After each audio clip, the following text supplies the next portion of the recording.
What is up, everyone? I'm Jimmy Conrad, and I'm here to make the case for why Southampton are going to win the FA Cup this season. But first, let me offer you two things as to why this competition is so prestigious. One, it is the oldest football tournament in the world, first being played in 1871, which I did the quick math for you. And that is 150 years ago. So what an incredible honor it would be for any club to win this competition, which for me is what makes it so compelling to watch. And two, any club, I repeat, any club from the Premier League all the way down to the 10th level of English football, assuming they meet certain criteria, of course, are eligible to compete. And I love that. It's like college basketball's March Madness here in the US, where the little guys get their opportunity to take down the big dogs. In fact, the biggest storyline from this season was definitely 8th Division side Marine FC facing off against Tottenham in the third round of the competition. And that's because there were 161 places between them, which is the biggest gap between two teams in FA Cup history.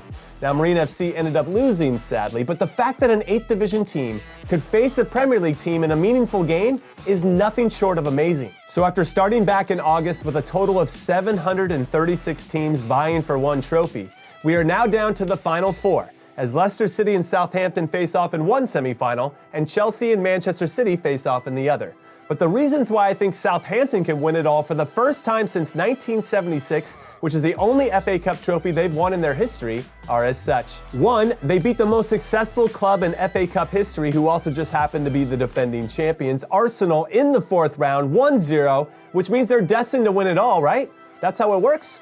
I'm pretty sure. Two, they haven't given up a goal yet. They beat Shrewsbury 2-0, then Arsenal 1-0, like I previously mentioned, then Wolves 2-0, and then finally Bournemouth 3-0 to rightfully earn their place in the semi-finals. And as a former center back myself, I am a huge believer in the phrase defense wins championships. So I'm a big fan of the defensive trend that manager Ralph Hasenhüttl has going with his team. And three, of the 8 goals they've scored so far in this competition, 7 different players have scored them, which proves they can beat teams in a lot of different ways, which, as we all know, is a key ingredient for any team that ends up winning trophies. And speaking of key ingredients, let's talk about some of the key players that could be the difference makers in Southampton's semi-final showdown against Leicester. And it has to start with their 26-year-old captain, James Ward-Prowse, who since debuting for the club in 2011 has not only become one of the best free kick takers in all of Europe, he's also developed into one of the best central midfielders in England, as evidenced by his recent call-up to the English national team for their World Cup qualifiers. Also, I would never forgive myself if I didn't mention Theo Walcott, the super talented forward/winger who started his career with Southampton, has previously won 2 FA Cup trophies with Arsenal, including scoring the match winner in 2015, so he knows how to get the job done. Unfortunately, the 32-year-old has been dealing with injuries since the end of January, but he's on the verge of coming back into the team. And if he does get healthy in time, whether as a starter or as a super sub off the bench, I know he'll make a difference because experience like his matters. And finally, I have to give a shout out to 24-year-old center back Bednerick, who's the only member of the team that has been in the back line for all 4 of their clean sheets during this run to the semi-finals. So if he continues to play the way that he has,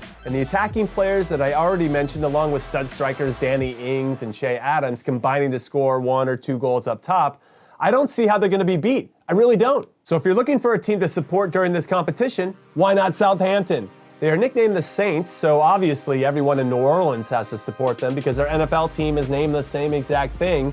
Or maybe you're a fan of St. Patrick's Day, or maybe you like Where's Waldo books, or the band The White Stripes, who rock the red and white colors better than anyone around, just like Southampton. Or maybe you always wanted to live on the south coast of England, and supporting Southampton will get you one step closer to making that happen. Or maybe, just maybe, you want to root for the underdog, since the bookies think that Southampton have absolutely no chance of winning this competition. But whatever it is, make sure you do it with all of your red and white heart, and you can thank me later when the Saints win the FA Cup for the first time in 45 years. Which means I will not let you miss out on watching this epic semi-final when it kicks off on Sunday, April 18th at the famous Wembley Stadium in London at 10:30 a.m. Pacific, 1:30 p.m. Eastern, and 6:30 p.m. GMT, because it is going to be a cracking affair.